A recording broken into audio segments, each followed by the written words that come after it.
Hi, I'm Ross Enamait from rosstraining.com. What I'm going to do in this brief video is demonstrate this homemade finger exerciser. I get a lot of questions sent in to me asking for various low-tech or homemade tools or options to train the fingers, the hands, the wrists, the grip. This here happens to be one of my favorite tools. This is something that I put together probably about 5 or 6 years ago. Something I continue to use today. It doesn't require a whole lot of time. I'll work with this for a few minutes, maybe a few days a week. In terms of putting it together, it's very simple to do, very inexpensive. I'll get to discussing the construction a little bit later in the video. Before I do so though, let me first give you a real quick demonstration of this piece of equipment in action, so as we continue the discussion it'll make a little bit more sense to you. So let me show you what it looks like.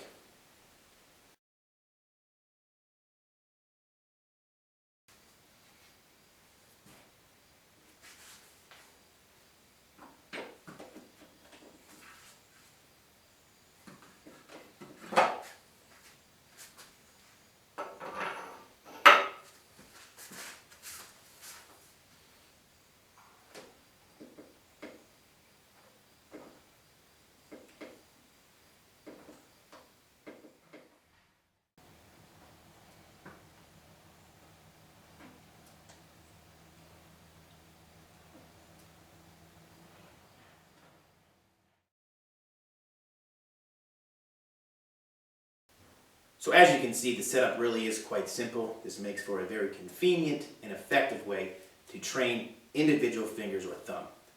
Now if you want to use something like this though, as you noticed, you're going to need 2 additional items. Fortunately, these are items that are typically readily available, so it's not going to require any additional investment.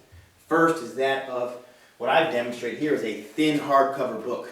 Another option that I've used previously is an old cutting board, which is really just a thin piece of wood, probably about a 1/4 inch thick. Whatever it is that you opt to use, it's got to be hard so it doesn't bend, and it needs to be thin. As if it is thicker, it's going to start to limit range of motion. We want to maximize range of motion, so whatever it is you use to anchor the non-working fingers or thumb, make sure that it is thin. In addition to that, you just need a small dumbbell. Here I have a 25-pounder. You could probably even use something smaller. That just rests atop the anchor, and you take the finger exerciser and put it atop the dumbbell handle, and you're ready to go. So if this is something that you'd like to build, let's talk about how you go about doing so.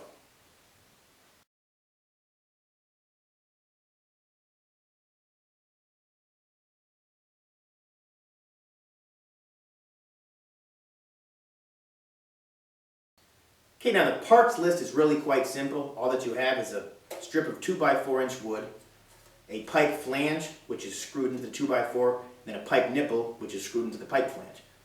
The pike nipple obviously serves as the place where you're going to load weights.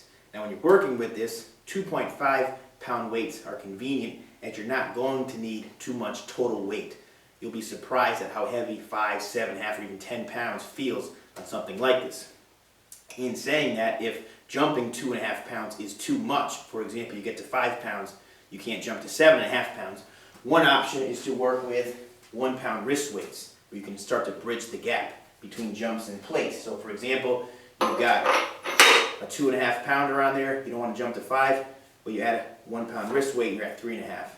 So again, just a way to help bridge the gap between different plates. Now in terms of putting this together, after putting in the flange, pike nipple, another consideration is to miter the end.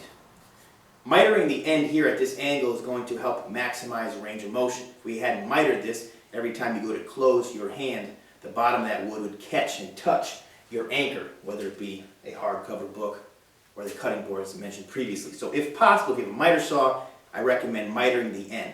In addition to that, what I did was I cut 2 small strips off the 2x4 and put them on the bottom here. Obviously, this is where the dumbbell handle will rest in place. I took 2 other strips and put them on each side, which accounts for the total width here that I'll have with my dumbbell handle. So you can see here how it's a perfect fit in terms of width. The reason I did that was when I'm working with this, I don't want the unit sliding back and forth, wiggling back and forth. Probably not necessary, but it takes about a minute to put those on each side, so something to consider. So in summary, we've got the 2x4, the flange, the nipple. Total cost is probably going to be somewhere around $10.